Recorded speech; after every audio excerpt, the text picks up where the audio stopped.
Video ako ito ha. Yan siguro pigilan. Bitawan niyo ako! Ito talaga eh. Alam mo, sir, ito ang bagay sa'yo. Ang bumalik sa pinanggalingan ng kanal.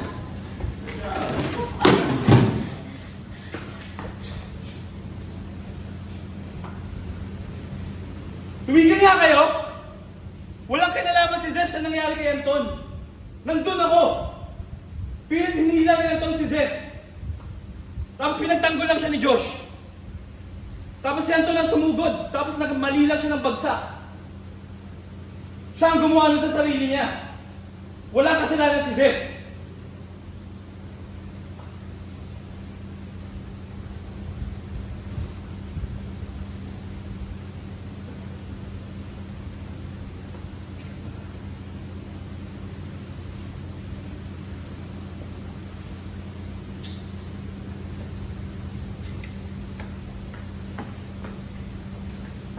Zef!